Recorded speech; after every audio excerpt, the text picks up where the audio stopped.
कहाँ से शुरुआत, कहाँ से हुआ, ये क्लिक कहाँ से आया, हाँ। पढ़ाई लिखाई का क्या मामला रहा, पढ़ाई ठीक थी, बहुत ख़राब थी, कहाँ से ये जर्नी स्टार्ट हुआ? थोड़ा सा बैकग्राउंड में चलते हैं यार, बिल्कुल एक जी, मिनट के लिए। बिल्कुल, व्हाई नॉट। तो मेरा बैकग्राउंड जयपुर से है, राइट। जयपुर से एक राजस्थान। राजस्थान, जयपुर के एक मारवाड़ी बनिए हैं हम, भाई जो कि शाबाश। जो कि जो कि पैदा हुए तो एक खून में डॉक्टर की। धंधा है। खून में धंधा था, बट एक्चुअली इंटरेस्टिंग पार्ट ये, खून में धंधा था, बट ज़िंदगी में कभी सोचा नहीं था धंधा कर पाएंगे। हम्म। बस एक ड्रीम था, क्योंकि डैड वाज अ डॉक्टर। तो मॉम ने एक ही चीज़ बोली थी, भैया नौकरी अच्छी करने के लिए ना पढ़ाई करनी पड़ेगी, और डॉक्टर नहीं बनाऊंगी। डॉक्टर नहीं बनाऊंगी? नहीं बनाऊंगी। ऐसा क्यों? अरे वो 2 बजे पेशेंट आ रहे हैं, पापा देख रहे हैं, 4 बजे देख रहे हैं, कोई टाइम नहीं। So she was not happy in that sense कि बहुत टैक्सिंग जॉब है, इतनी मेहनत ही करनी है, तो कुछ इंजीनियरिंग की तरफ करो। क्योंकि आई थिंक उस समय फ्लेवर भी शिफ्ट हो रहा था इंजीनियरिंग की तरफ। I am a 90s kid, right. तो इंजीनियरिंग करनी थी, तो बस एक ही चीज़ थी ज़िंदगी में गोल, कि अच्छे से पढ़ाई करोगे तभी इंजीनियरिंग कर पाओगे।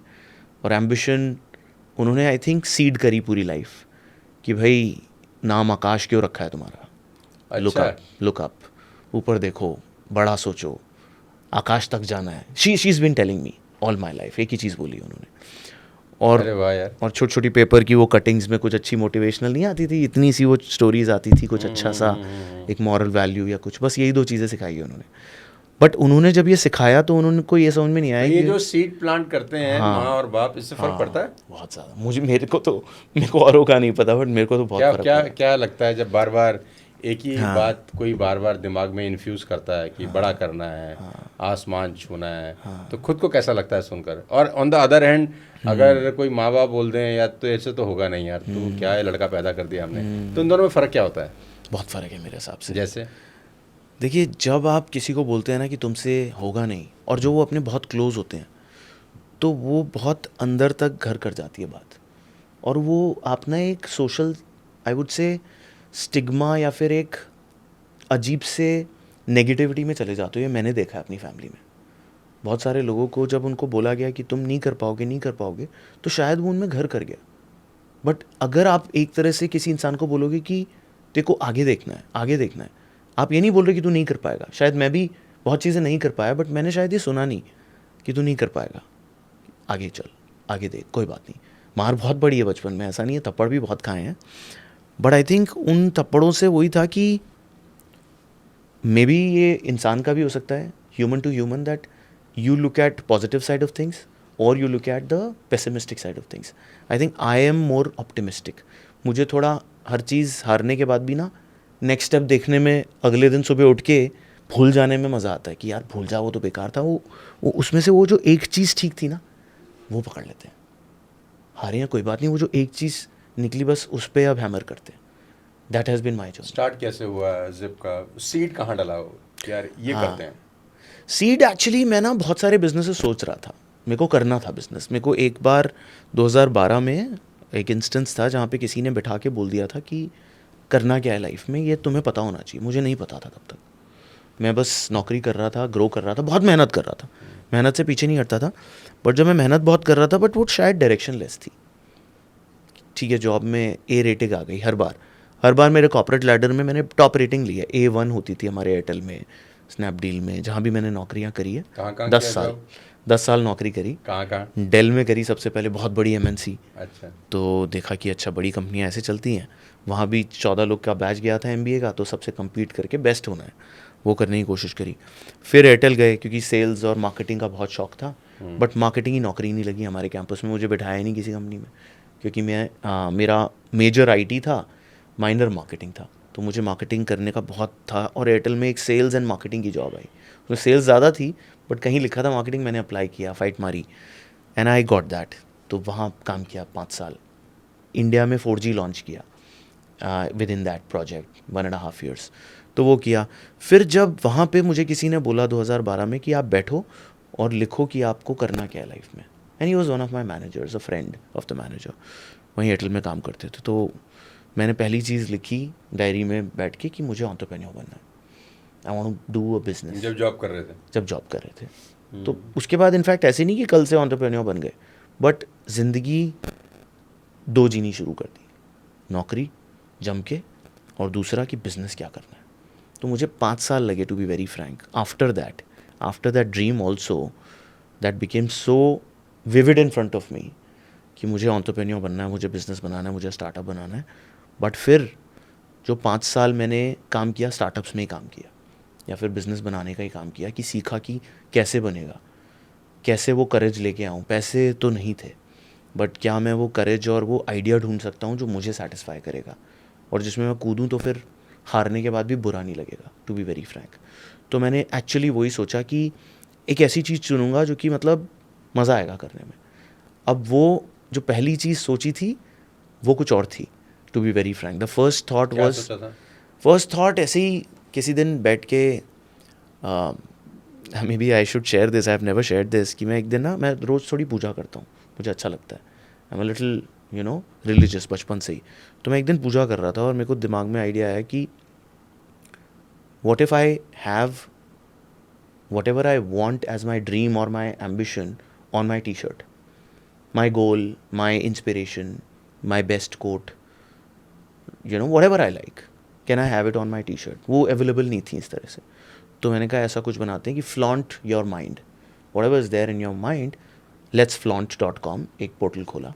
अब मैं खुद से नौकरी नहीं छोड़ सकता था, तो मेरी वाइफ भी पूरी तरह से मेरी तरह एंटरप्रेन्योर है, राइट. तो she also comes from a business family. तो उसको भी अगर मैं कुछ बोलूँगा कि ये आइडिया है करते हैं, तो बोलेगी नहीं नहीं नहीं नहीं कर सकते, बट करते हैं. She is always like that, कैसे होगा, she puts me on the right skin कि भैया तुम पहले सोच लो क्या सोच रहे हो ढंग से, बट करते हैं. She is never said no again.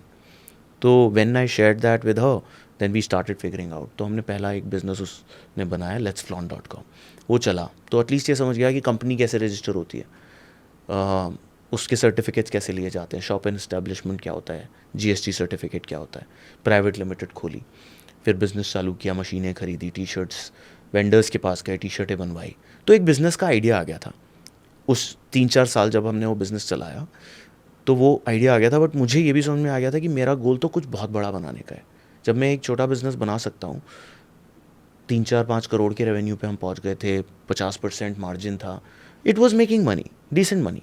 But again the big कीड़ा वॉज कि बिज़नेस तो बनाना था पर एक बहुत बड़ी प्रॉब्लम सॉल्व करनी थी. ये उतनी बड़ी नहीं लग रही, शायद नहीं हो पाएगी. तो अब बड़ी प्रॉब्लम ढूंढने लगे. जैसे वो एक बज़वर्ड होता है, यूनिकॉर्न बनेगा, 8,000 करोड़ की कंपनी, IPO जाएगा, तो ऐसा बिज़नेस बनाएंगे जो जा सकता है नेक्स्ट लेवल. तो फिर जब ढूंढने लगे आइडियाज़ तो समझ में आया कि इलेक्ट्रिक मोबिलिटी इंडिया में है ही नहीं और ग्लोबली पिक कर रही थी. कुछ कंपनीज बन गई थी बड़ी, इंडिया में कुछ नहीं हो रहा था. मैंने कहा अब मौका है, there is something which is visible. India is a very tough market, nothing exist.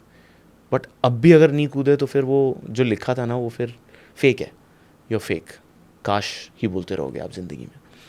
तो बस, और ये मैंने ठान रखा था कि अगर मौका मिलेगा, I have done that a lot of times in my life. मैंने ना वो चैलेंज लिया है कि नेक्स्ट चीज़ करनी है तो मेरे को चैलेंज लेने में मज़ा आता है. तो I was ready to quit, I was ready to take that risk. जब ये आइडिया आ गया कि इलेक्ट्रिक मोबिलिटी, सारे के सारे व्हीकल्स इलेक्ट्रिक होने चाहिए या फिर सस्टेनेबल होने चाहिए मेरे हिसाब से. पोल्यूशन चाहे वो EV हो, चाहे वो नई टेक्नोलॉजीज़ हो, सस्टेनेबल होना चाहिए, वो होगा और इसको करने में मज़ा आएगा, लोगों की प्रॉब्लम सॉल्व होगी, कुछ भला होगा और बड़ा भी बिजनेस है क्योंकि पूरी दुनिया ही चेंज होगी तो कुछ बड़ा ही होगा. That's how I pick this opportunity of Zypp Electric. And then I told Rashi, let's साल स्टार्ट की दिस. बात है? 2017. पैसा कितना लगा, कहाँ से आया था? हाँ था, थोड़ा बहुत था, 30-40 लाख अपने लगाए. किस चीज़ में लगाए? तो वी क्या किया उस 40 लाख का? हाँ, तो we started building an app बनवाई और एक टीम हायर करी जो कि ऐप बनाने लगी. क्योंकि मेरे को टेक्नोलॉजी समझ में आती है, मेरे को प्रोडक्ट समझ में आता है और मार्केटिंग समझ में आती है. मेरे को एक्चुअली फिनेंस बहुत अच्छे से नहीं समझ में आता था, सेल्स थोड़ी बहुत कर लेता हूँ, marketing and sales are like my forte. तो बस मैं प्रोडक्ट बनाने लग गया, कुछ बंदों को हायर करके ऐप बनाने लग गए कि ऐप से smart electric scooter sharing project बनाएंगे, राइट. जो कि एक बहुत ही क्रेजी आइडिया था. And that is where we failed within 6 months कि भाई लोगों को एक स्कूटर देंगे मेट्रो स्टेशन पे, वो अनलॉक करेंगे और अपने ऑफिस जाके पार्क कर देंगे. फिर जब शाम को जाना होगा तो ले लेंगे, या फिर कोई और आएगा तो उस ऑफिस से उठा के अपने घर चला जाएगा. कुछ 10-15-20-25 लोकेशंस होंगी सिटी में जहाँ पे वो पार्क कर सकते हैं और क्लिक करेंगे, बंद हो जाएगा, keyless. That was the first concept that we started with. Failed miserably. Within the first 6 to 9 months। तो पहले 2-3 महीने तो बहुत अच्छा चला, बहुत रेज आया, बिकॉज सर्दियों में लॉन्च किया था, people picked it up. But जैसे ही समझ आया, हमने कहा India is not so much of a personal mobility two wheeler bike sharing market. So then we said ये तो गलत हो गया, जो सब क्रेडिबिलिटी बनाई थी मार्केट में, that's all gonna be spoiled. तो फिर सोचने लगे कुछ नया, तो सोच के एक और पिवट किया, फिर एक और पिवट किया, पूरा बिजनेस चेंज किया 2020 में। तो 17 दिसंबर we started this business. December 2019, exactly 2 साल बाद, we got I would say the most pivotal moment of our lives, where we said that delivery का मार्केट ग्रो कर रहा है, हमारे कस्टमर्स हमसे डिलीवरी की सर्विस मांग रहे थे, including Zomato, big basket, Amazon, कि आप ईवी की कंपनी हो, आप ईवी करते हो, आप डिलीवरी करो हमारे लिए। हमने कहा ठीक है, हमारे पास 300 स्कूटर थे, वैसे ट्राई करने में कोई बुराई नहीं है, 50 स्कूटर लगा देते हैं डिलीवरी के बिज़नेस में। हमने लगा दिए, और उसी समय कोविड हो गया 3 महीने बाद, मार्च में, और बस फिर पूरा डिलीवरी का ही बिज़नेस पिवट हो गया, बिकॉज इतनी डिमांड आ गई। एवरी कस्टमर, चाहे वो मॉडर्न बाज़ार हो, चाहे वो अमेज़ॉन हो, चाहे बिग बास्केट हो, चाहे जोमेटो हो, स्विगी हो, everyone said we need more, because कोई कर नहीं पा रहा था उस समय। And then that delivery business started picking up. तो वो 300 स्कूटर्स से हम फिर प्रॉब्लम सॉल्व करते करते आज 20,000 स्कूटर्स पे आए, और डिलीवरी का ही बिजनेस बन गया, EV led delivery. Pan India कर रहे हैं या अभी कोई स्पेसिफिक कोई स्टेट है खाली वहाँ कर रहे हैं? नहीं, अभी ये हम बेसिकली, क्योंकि अगेन जैसे मैंने कहा कि इलेक्ट्रिफिकेशन ना फेजेस में होगा। You need infrastructure, you need quality, you need support system, maintenance. कहते हैं ईवी महंगा है, ऐसा होता है क्या? कहते हैं महंगा बहुत Yes. है, बैटरी बहुत महंगी होती है, बिल्कुल और होती है। जितना ब्रेकडाउन क्या कहते हैं डीजल और पेट्रोल बाइक का होता है, उससे ज़्यादा ब्रेकडाउन होता है ईवी का। सही देखिए, है क्या? फ्रैंकली इसको स्प्लिट करना पड़ेगा टाइप ऑफ व्हीकल्स में। जो हमारे क्लियर थीसिस था कि बसेस, ट्रक्स बहुत बाद में होंगे इलेक्ट्रिक, क्योंकि बहुत ज़्यादा बड़ी बैटरी, बहुत ज़्यादा बड़ा इंफ्रास्ट्रक्चर चाहिए। कार्स उसके बाद होंगी, और 2 व्हीलर 3 व्हीलर सबसे पहले होंगे। और उसी तरह से इकोसिस्टम और प्राइसिंग भी और मेंटेनेंस भी चेंज हो रही है, राइट? क्योंकि 2 व्हीलर 3 व्हीलर सस्ते हैं आज, ऑलमोस्ट पेट्रोल प्राइस पॉइंट पे मिल रहे हैं। कार्स अभी भी 30-40% महंगी मिल रही है, बसेस ऑलमोस्ट 2x महंगी मिल रही है। तो हेंस हमने कहा कि भाई इंडिया में धंधा चला रहे हो, पैसे वैसे ही नहीं बनते यहाँ पे इतनी आसानी से, तो ऐसी चीज़ पकड़ो जो एटलीस्ट मार्क टू मार्केट तो है इनपुट प्राइस में। तो we pick 2 wheeler 3 wheeler, and within 2 wheeler 3 wheeler also we set की पर्सनल मोबिलिटी पिक होगी, गुड्स मोबिलिटी पिक होगी, या कुछ और पिक होगा। तो हमने कहा लॉजिस्टिक्स पहले पिक हो जाएगा, क्योंकि हब एंड स्पोक मॉडल है।